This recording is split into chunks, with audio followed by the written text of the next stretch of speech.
পুতুলের ঘর চ্যানেলে সবাইকে স্বাগত জানাই। বন্ধুরা সবাই ভালো আছেন, ভালো থাকবেন।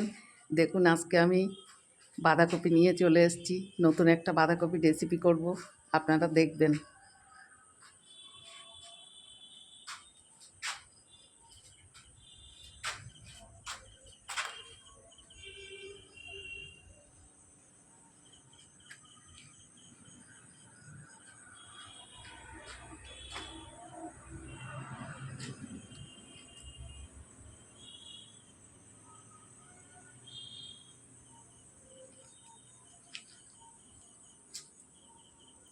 সামান্য লবণ মাখিয়ে রেখে দিলাম। এবার দেখুন নরম হয়ে গেছে। এবার আমি হাত দিয়ে চেপে চেপে জলটা দেখুন একটু চটকে নিই।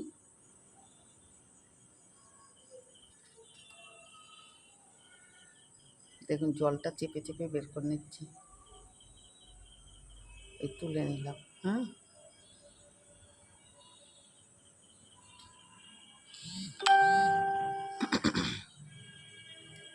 দেখুন কেমন ঝুড়ে ঝুড়ে হয়ে গেছে।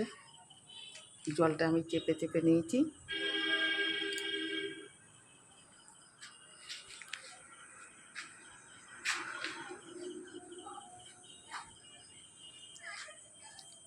একটু পেঁয়াজ কুচি, একটু লঙ্কা কুচি দিয়ে দিলাম, সামান্য লবণ দিলাম, দিয়ে এটা দিয়ে আমি ভালো করে একটু মাখিয়ে নেব।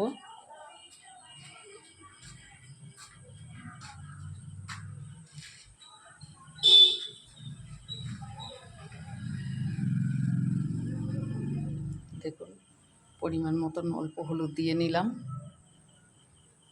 সামান্য জিরে গুঁড়ো দিয়ে নিলাম 1 চামচ মতন।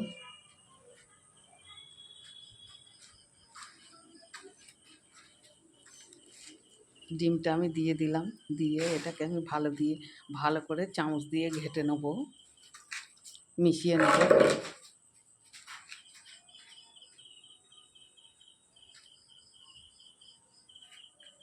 এক হাতে হচ্ছে না তো, তাই আমি ফোনটা রেখে মিশিয়ে নিলাম। এবার দেখুন দু চামচ পরিমাণ বেসন দিয়ে দিলাম, দিয়ে এটাকে আমি ভালো করে মিক্সড করে নেব।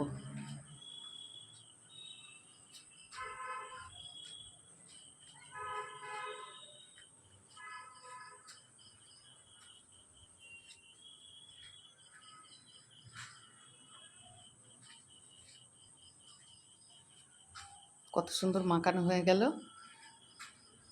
খুব সুন্দর হবে। একদম সহজ উপায়,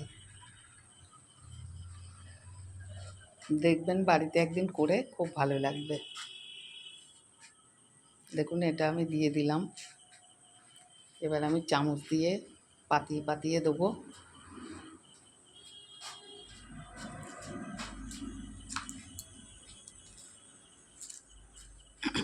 সম্পূর্ণ পাতানো হয়ে গেল আমার। এবার আমি একটু ঢেকে দেবো।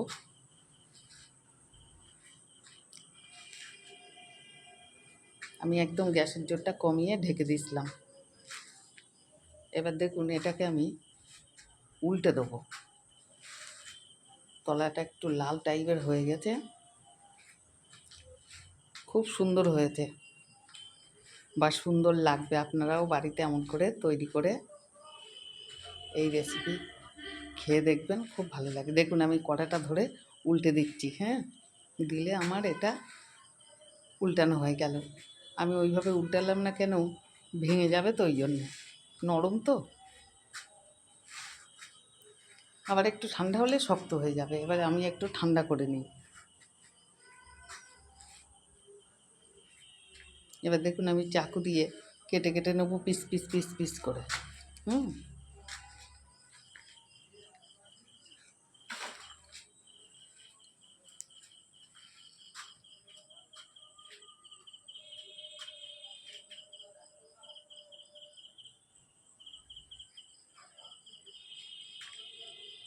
একটু চেপে চেপে ধরে কেটে নিচ্ছি।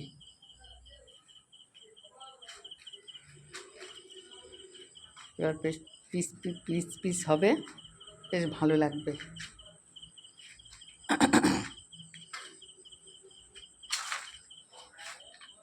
এবার দেখুন কত সুন্দর হলো, দেখেছেন? বেশ মোটা মোটা মোটা মতন হয়েছে।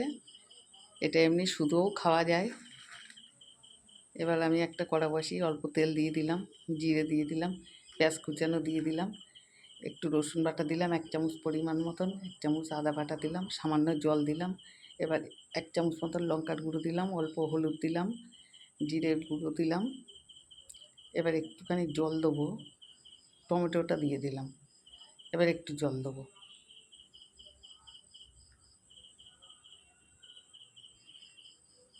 এটাকে একটু ভালো করে মিশিয়ে কষিয়ে নিই।